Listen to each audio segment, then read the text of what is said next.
Vous êtes à la recherche d'une bourse d'études entièrement financée? Alors ne quittez pas. Eh bien aujourd'hui, nous allons parler de la bourse d'études du gouvernement de Corée qui est 100% financée et qui a beaucoup d'avantages. Alors allons-y.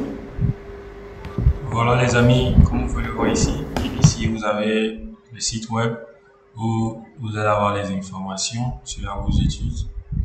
Voilà, ici quand vous cliquez sur ce lien, ça vous redirige ici. Voilà, sur cette page-là, vous avez toutes les informations nécessaires pour pouvoir poursuivre la bourse d'études. Voilà, la bourse se nomme GCAS Global Korea Scholarship. Voilà, ici c'est un document officiel du gouvernement de Corée. Voilà, vous avez toutes les informations nécessaires, comme par exemple le nombre de personnes par pays, la critères d'éligibilité et tout, ainsi que les différents documents à fournir. On va essayer de vous montrer un peu, voilà, ces différentes parties-là. Donc, nous allons d'abord aller ici, le quota pour les différents pays. Voilà, en tout cas, c'est une bourse d'études qui est entièrement financée. Voilà, donc, comme vous le voyez ici, il y a 737 bourses disponibles cette année, voilà, qui proviennent de 147 pays. Voilà. Pour cette bourse, vous pouvez postuler directement par l'ambassade ou en ligne par l'université. Mais c'est conseillé de postuler par les ambassades, voilà, dans les différents pays. Si l'ambassade se trouve, de Corée se trouve dans votre pays, donc vous pouvez postuler directement grâce à l'ambassade. Comme vous le voyez ici, les différents pays qui sont là, voilà, il y a tous sortes de pays, hein, Angola, Burkina Faso, Côte d'Ivoire, voilà. Donc ici, il y a les différents quotas ici. Par exemple, l'Afghanistan, cette année, on veut 4 personnes, l'Albanie, 1 personne, l'Algérie, 3 personnes, l'Angola, 1 personne, et ainsi de suite. Donc, vous pouvez venir vérifier et aussi vérifier pour votre pays. Voilà. Donc, après cela, nous allons aller pour les critères d'éligibilité. Parce que pour pouvoir passer la bourse, il faut être éligible. Donc, comme vous le voyez ici, nationalité, le document il est en anglais, donc vous pouvez copier et puis aller essayer de traduire pour essayer de bien comprendre. Voilà. Donc, je vais vous laisser un lien pour pouvoir télécharger le document. Voilà. Donc, vous allez pouvoir traduire et essayer de lire, essayer de bien comprendre pour pouvoir bien postuler. Voilà. Ici, la nationalité, tous les, voilà, tous les habitants du monde, hein, voilà, toutes nationalités pour postuler. Voilà. Donc, ici, comme vous le voyez, on a le niveau d'éducation. Ici, si vous voulez postuler au programme de master, vous devez avoir une licence. Si vous voulez postuler au programme de doctorat, vous devez avoir un master. Voilà. Donc, cette bourse d'études, c'est master doctorat, comme vous le voyez ici. Donc, après ça, on a le pourcentage que vous avez eu à l'examen. Voilà. Ici, ils disent que si le pourcentage n'est pas, si c'est pas en pourcentage, vous devez mettre ça en pourcentage ou en grade. Donc, ils vous donnent ici quelques moyens pour pouvoir convertir ça, voilà, en pourcentage comme il veut. Donc, après ça, nous allons aller voir ici. Voilà. Ici, nous avons les différents documents à fournir. Voilà, comme vous le voyez ici, nous avons l'application form, voilà, personal statement, study plan, voilà, le plan d'études, voilà, recherche, projet de recherche. Ça, c'est pas, ça pour les, si vous le voyez, pour ceux qui veulent postuler au master, c'est pas obligé, c'est pas obligatoire. Voilà, c'est pas demandé. Maintenant, pour ceux qui veulent postuler au doctorat aussi, c'est pas demandé. C'est pour ceux qui veulent faire de la recherche, voilà, et c'est demandé pour eux. Donc, vous pouvez regarder ici les différents documents à fournir en fonction du niveau d'études auquel vous voulez postuler et vous allez avoir toutes les informations nécessaires. Donc, ici, pour l'application form, sur ces sites-là, vous allez avoir l'application form ici.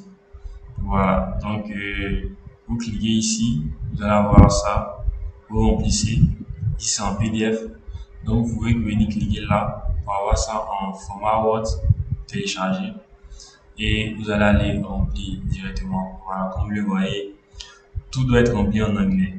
Voilà, tout doit être rempli en anglais et puis les différents documents à fournir doivent être traduits en anglais ou en coréen. Voilà. Ici, ils disent que si les documents ne sont pas traduits en anglais ou en coréen, ça va être un désavantage. Ça va vous pénaliser. Voilà, ça va vous désavantager. Donc, comme vous le voyez ici, voilà, donc vous devez avoir tous les documents traduits en anglais pour pouvoir postuler à cette bourse d'études-là. Voilà, donc après les documents à fournir, Donc vous pouvez venir regarder les différents documents fournis. Le document que vous voyez que vous n'avez pas ici comme GKS Applicant Agreement, ça c'est dans l'application form. Tout est là. Comme vous le voyez ici, voilà, ici tout est ici. Voilà, ici vous avez personal statement qui sont demandés là-bas.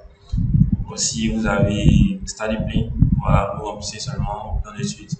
Et puis ici vous avez voilà, le point de recherche. Ici vous avez voilà, les recommandations aussi, parce qu'il demande les lettres de recommandation. Donc voici les formats. Vous imprimez juste, vous remplissez, voilà. Donc après cela, nous allons continuer. Voilà. Nous allons essayer de voir.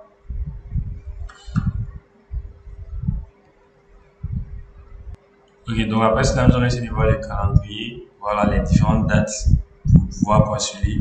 Ici, comme vous le voyez, ceux qui postulent à travers les ambassades, c'est de février à mars. Donc la bourse prendra fin vers fin mars, je pense bien.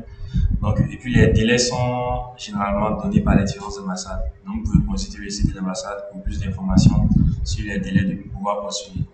Voilà. Donc après ici, il y a beaucoup de rounds, il y a beaucoup de phases en fait pour pouvoir obtenir cette bourse-là. Donc vous allez voir ici le premier round dans la première phase, après la deuxième phase ici la troisième phase. Voilà. Et après on a les résultats finaux qui seront annoncés. Donc vous pouvez venir aussi lire ici pour pouvoir avoir plus d'informations sur les différentes dates. Voilà. Donc après cela, nous avons voilà, donc ici vous avez les informations sur comment choisir les universités au fait. Voilà, parce que en postulant vous devez choisir certaines universités. Je pense 3 universités comme vous le voyez ici. Donc il y a la liste des universités en haut au début du document. Donc vous allez choisir les universités à partir de là-bas. Maintenant ici vous allez venir lire pour voir comment choisir les universités. Il y a des universités de type A, ici il y a des universités de type B. Voilà. Donc je pense que vous devez forcément choisir au moins une université dans le type B, je pense. Donc vous pouvez venir lire ici pour pouvoir avoir plus d'informations sur comment choisir les universités. Ne pas faire d'erreurs voilà, qui vont vous pénaliser lors de l'évaluation de vos documents. Voilà, ici ils disent que si vous avez des compétences en anglais, alors lors de l'évaluation, des points additionnels vous seront ajoutés. Comme vous le voyez ici, additional points. Sur des points additionnels vous seront ajoutés et qui vont vous favoriser. Voilà. Donc, si vous avez des certificats en anglais, n'hésitez pas à postuler avec. Voilà. Puisque les tests, je pense, à l'ambassade se font en anglais. Donc, vous devez aussi réviser vos compétences en anglais. Voilà, comme vous le voyez ici, pour annoncer les résultats, ils disent qu'un email sera envoyé, les candidats seront sélectionnés voilà, jusqu'au 14 juin 2024. Donc, comme vous le voyez ici, ceux qui seront sélectionnés avant le 14 juin 2024, vous recevrez des emails pour dire que vous avez été sélectionné. Voilà. Donc, ici, ce sont des informations qui concernent la bourse d'études en fait. Donc, là, vous avez la période d'études. Ici, si vous postulez pour le master et que vous l'avez, vous allez faire d'abord, le master là-bas c'est 3 ans. Parce que vous allez faire 1 an d'études de langue coréenne. Et puis après les 2 années, vous allez commencer votre programme d'études proprement dit. Donc, il y a tout ici. Donc, vous pouvez télécharger. Ici aussi, il y a les avantages en fait, de la bourse d'études. Donc, comme vous le voyez, les différents montants ici, l'argent qu'on donne. En tout cas, c'est une bourse qui est très bien payée.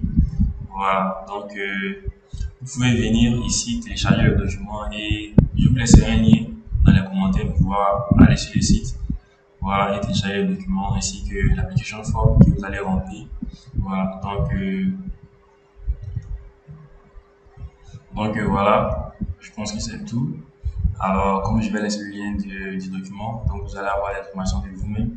Et j'espère que cette vidéo, vous avez appris quelque chose dans cette vidéo et qu'elle vous a plu. Voilà, donc n'hésitez pas à vous abonner. Voilà, aimer, liker, partager aussi. Et aussi, laissez des commentaires si vous avez des difficultés. Voilà.